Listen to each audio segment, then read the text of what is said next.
আসসালামু আলাইকুম। আপনারা সবাই কেমন আছেন? আশা করি ভালো আছেন, যে যেখানে আছেন সুস্থ আছেন।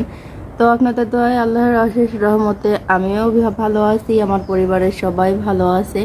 এত গরমে যে কত ভালো থাকা যায় সেটা আপনারা জানেন।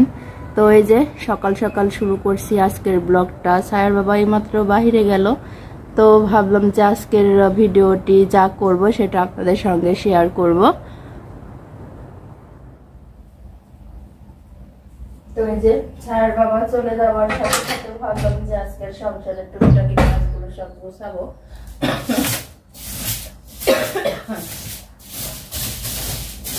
সকাল সকাল সংসারের কাজ না গোছাই নিলে আর কি অতিরিক্ত সারাদিন রোদ গরম পড়ে, তখন কিন্তু কাজ করতে ভালো লাগে না।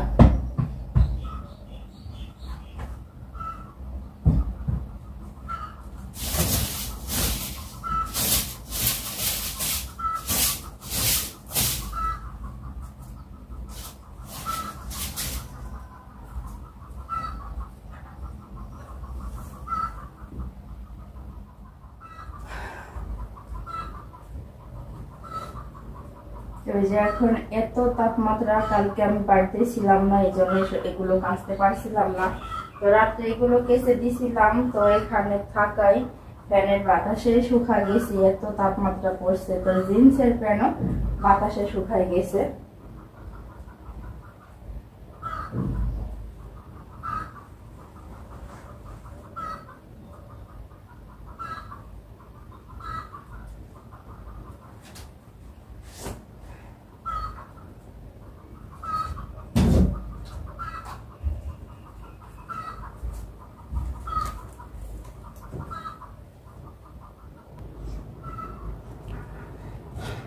তো এই যে দেখেন কত ধুলা, যতই মুছি, প্রতিদিন মুছি তারপরও অনেক অনেক ধুলা হয়। যেহেতু এখন বাতাস হয়, গরমে তো ধুলা হওয়াটাই স্বাভাবিক।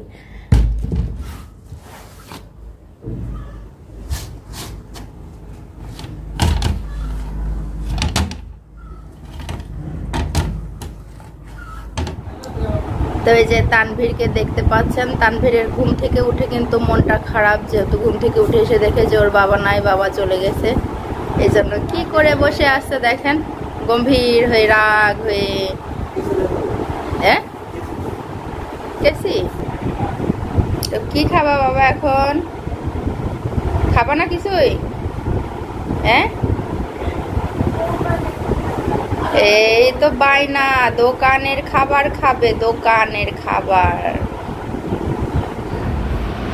তো এই যে এটা হলো খেসারির ডাল, তো এই ডালটা আমি এখন ভিজায় রাখবো, কারণ এই ডালের বড়াটা কিন্তু অনেক মজা লাগে খেতে।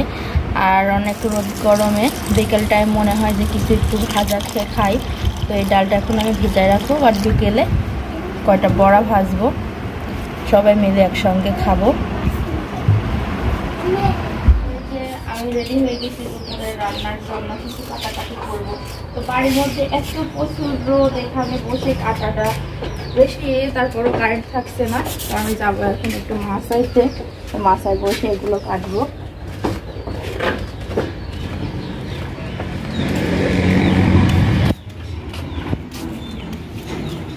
তো যেখানে দেখতে পাচ্ছেন সজনে ডাঁটা আছে, আলু আছে, আর এই যে চাল কুমড়োটা কিন্তু অনেক বড়টা নিয়ে আসছিল আপনার ভাইয়া। তো আমি হলো অর্ধেক করে নিয়ে আসছি, ততখানি ভাজি করলে তো ভালো লাগবে না, এই জন্য তো আমি অর্ধেকই ভাজি করব। তো এই জন্য এটা এখানে নিয়ে আসছি। এখানে অনেক ছায়া আছে আর এখানে ঠান্ডাও আছে, এখানে বসে কাটাকাটি করব। তো এই যে আজকের আবহাওয়াটা দেখেন, এত প্রচুর রোদ, রোদের জন্য কোনো দিকে তাকানো যাচ্ছে না। এই রোদের জন্য কিন্তু ছাগল, গরু, মুরগি যাই হোক পশুরা অনেক কষ্টে আছে।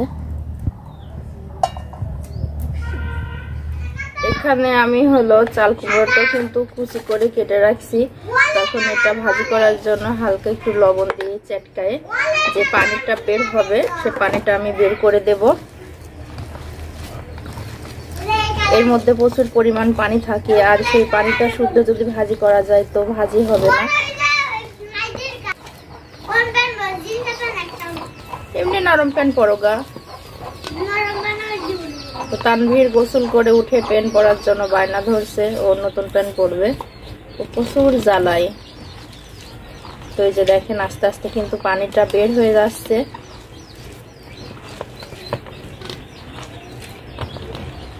আর আজকে তো আমি চুলাইতেই ভাজিটা করব। তো চুলার আঁচে ভাজিটা কিন্তু রেখে দিলে অনেক সুন্দর হয় আর খেতে কিন্তু মজা লাগে। কড়া করে ভাজি করলে গরম গরম ভাতের সাথে ভাজি।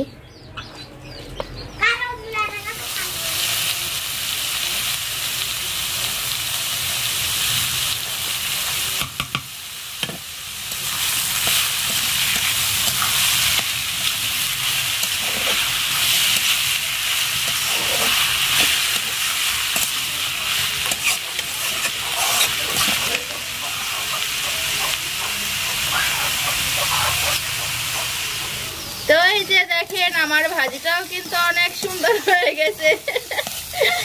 চাল কুমড়ো ভাজিটা কিন্তু অনেক কড়া করে ফেলছি, যেমনি রোদ কড়া রোদ তেমনি কড়া ভাজি। হ্যাঁ, কালারটা কিন্তু অনেক সুন্দর আসছে, দেখে মনে হচ্ছে এখনই খেয়ে ফেলি, কিন্তু না, যখন খাবো তখন আবার আপনাদের সঙ্গে শেয়ার করব।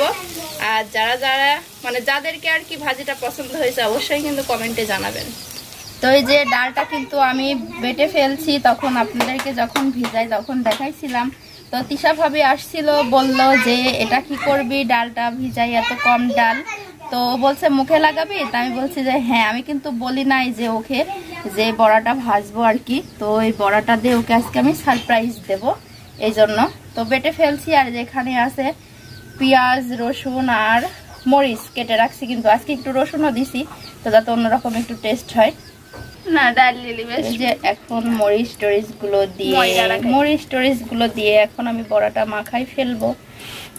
বেসন ছিল তো, এই কান ধরিস না। তো এই যে এখানে আমি বড়াটা মাখাইতেছি, আর হলো ঝিলিক আর ফুলকি, তো ওরা দুজন মনের মতো গল্প করতেছে। বোনেরা থাকলে এরকমই হয়, একই সমবয়সী সবাই, কত কথা। ওকে, তো এই যে বড়াটা এবার মাখায়ে ভেজে ফেলবো।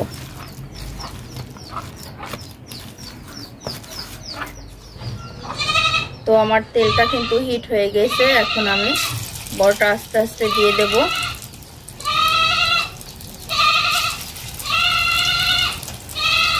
তবে আজকে বড়া চুলা দিয়ে আবারও আজকে একটু মুড়ি মাখাই খাবো, কিন্তু এত রোদ গরমে এত ভাজা পোড়া খাওয়াটাও ঠিক না। অল্প সামান্য কিছু যা করা যায়। গরম যতই করুক মনে তো আর মানে না।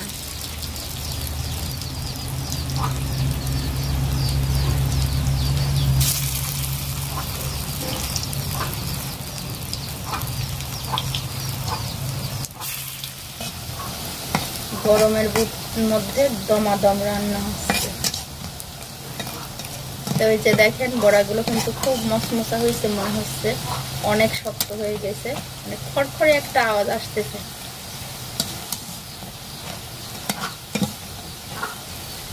বড়াটা যদি মশমশেই না হয় তাহলে তো আর খেতে ভালো লাগবে না।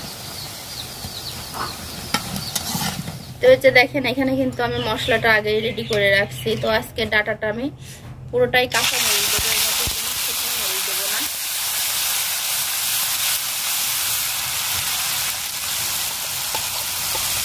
কাঁচা মরিচ দিয়ে যদি সাজনে ডাটা রান্না করা যায়, ডাটাটা কিন্তু টেস্ট খুব অন্যরকম হয়, খেতে অনেক মজা লাগে।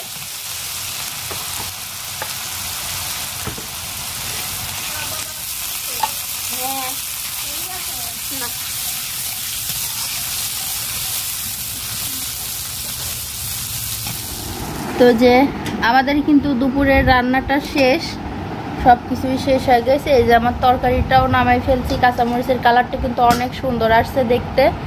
তো এই যে এখানে ছায়ামণি হলো ভাতটাও বেড়ে ফেলছে। আর তানভীর তো প্লেট নিয়ে শুধু মারামারি করে, দেখেন কিভাবে একা একা গোসল করে নতুন জিন্সের প্যান্ট পরে গেঞ্জি তার উপরে শার্ট, রমিও ভাব করে বসে আছে। সে এখন ডালের বড়া দিয়ে ভাত খাবে। তো নাও ডালের বড়া নাও। তো বড়া দিয়ে ভাত খাওয়ার জন্য খুব পাড়াপাড়ি করতেছে। গরম গরম ভাতের সাথে কিন্তু বড়াটা সেই মজা লাগে। হ্যাঁ, তো এই যে ছায়ার বাবা রাত্রে বাজার করে নিয়ে আসছে। দেখি কি কিনে আসছে সে। অনেক রাত্রে বাজার করে নিয়ে আসছে, এই জন্য আপনাদের সঙ্গে শেয়ার করি নাই। তো সকালে বেলার আমার সবজিও ছিল না। ছায়ামণিরা স্কুলে যাবে, ওদের টিফিন লাগবে, ভাবতেছিলাম যে কি বানাই দিব। তো দেখি যে রাত্রে তরকারিগুলো নিয়ে আসছে। উস্তা নিয়ে আসছে,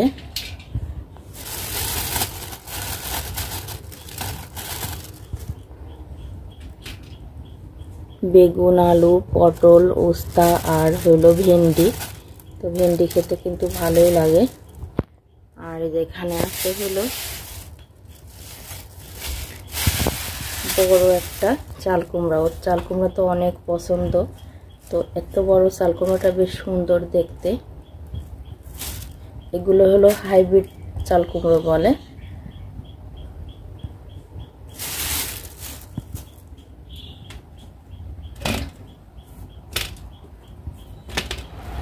তো এই যে আমি কিন্তু সবজিগুলো সব উঠাই ফেলছি। আর যেখানে আছে হলো কাঁচামরিচের বোটাগুলো আমি এড়াই ফেলছি। তো এখনকার যেহেতু প্রচুর গরম পড়তেছে, রোদ তাপমাত্রা, তো এত রোদে কিন্তু সবজি ফলে না, খুব কষ্ট করে যাই হোক কৃষকরা ফলায়। আর এই সবজিগুলোর এখন প্রচুর দাম। তো এই যে দেখেন এত রোদ গরমে যে ভরা নদীটা তাও চর পড়ে গেছে, অনেক পানি ছিল সব শুকায় গেছে। এখানে কি অবস্থা, মাটিগুলো সব ফেটে ফেটে গেছে পানির অভাবে। আর কি এত পানি তাও শুকিয়ে গেছে, এত রোদ গরম পড়তেছে, পুরা নদীটাই চর পড়ে গেছে।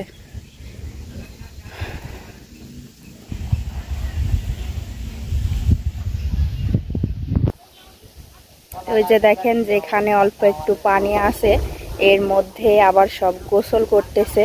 তো এগুলো দেখেন এত রোদের মধ্যেও বাচ্চারা সব গোসল করা ছাড়তেছে না।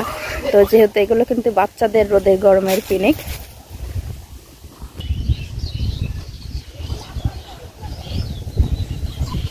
মনের সুখে সবাই গোসল করতেছে আনন্দে। অবশ্যই এখানে কিন্তু রোদ হইলেও বাতাস আছে, নদীর বাতাস, এখানে কিন্তু অনেক ঠান্ডা। মনটা বেশ জুড়ায় যাচ্ছে। এখানে থেকে মনে হচ্ছে না যে এখান থেকে উঠি, অনেকটা সুন্দর বাতাস।